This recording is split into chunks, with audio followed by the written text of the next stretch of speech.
శ్రీగురుభ్యో నమః. శ్రీకృష్ణాయ పరమాత్మనే నమః. భగవద్గీత రాజ విద్య రాజగుహ్య యోగంలో ఈరోజు మనం 25వ శ్లోకం తెలుసుకుందాం.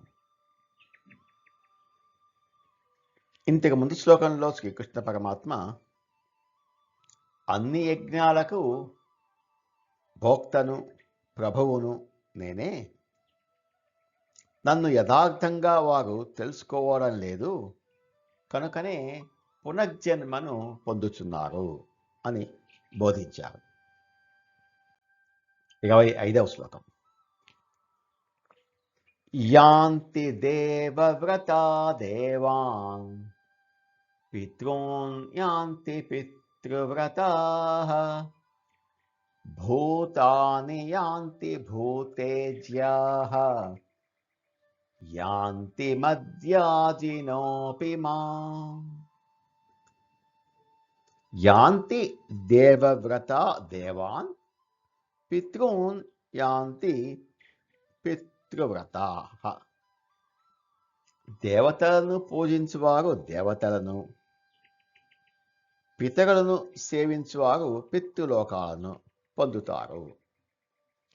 భూతాని యాంతి భూతేజ్యాః యాంతి మద్యాజినః అపి మాం. భూతాలను ఉపాసించేవారు భూతములను పొందుతారు. మద్యాజినః నన్ను ఆరాధించే భక్తులు నన్నే పొందుతారు అంటున్నారు శ్రీకృష్ణ పరమాత్మ. దేవవ్రతులు అయిన వారు అంటే దేవతలను నియమంగా కొలిచేవారు దేవతలను పొందుతారు. ఇంద్రుడు, వరుణుడు, గ్రహాలు ఇలా దేవతలను పూజించటం అదే పనిగా పెట్టుకొని గ్రహాలయాలు వంటి వాటిని తిరుగుతూ అదే జీవితము అనుకుని తిరిగేవాళ్ళు కొన్నాళ్ళకి ఆ దేవతలనే పొందుతారు. పితృదేవతలను ఆరాధించేవారు అంటే పితృకర్మలు కొన్ని ఉన్నాయి. నిత్యము పితృదేవతలకు తర్పణం వదిలే పద్ధతి కూడా ఉంది. ఆ విధంగా పితృదేవతలను ఆరాధించేవారు పితృలోకములను పొందుతారు. పితృలోకములు అంటే అగ్నిశ్వాత్త లాంటి పితృగణములు ఉన్నాయి. 33 గణములు ఉన్నాయి. పితృలోకాలు అంటే తాతలు, తండ్రులు ఎక్కడికి వెళ్తే అక్కడికి వెళ్తాము అని కాదు. ఈ 33 పితృగణములను దేవతలు కూడా ఆరాధిస్తారు. దేవతారాధనతో పాటు పితృదేవతారాధన కూడా తప్పకుండా ఆచరించాలి.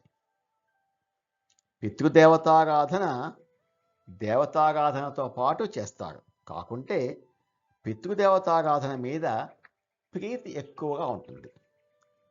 అటువంటి వారు పితృలోకాలు అంటే పితృగణములు ఉండే లోకాలకు చేరుకుంటారు.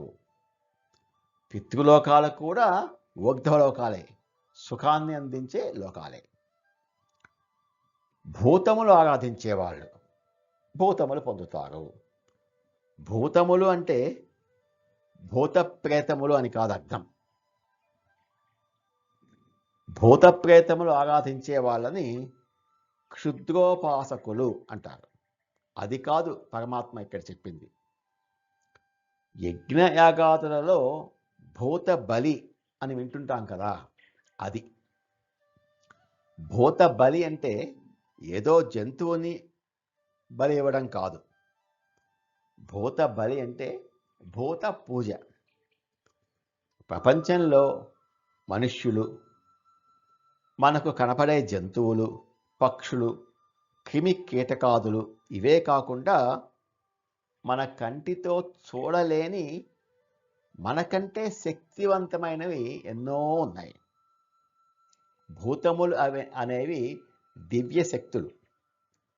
భూతాలు అంటే వినాయకులు, మాతృకా గణము, చతుర్భగిని ఈ గణాలను భూతాలు అంటారు. భూతములను ఆరాధించే వాళ్ళు ఈ గణాలను చేరుకుంటారు. వినాయకులు అంటే గణపతి, వినాయకుడు, విఘ్నేశ్వరుడు, పార్వతీమాత తనయుడు ఈయన కాదు.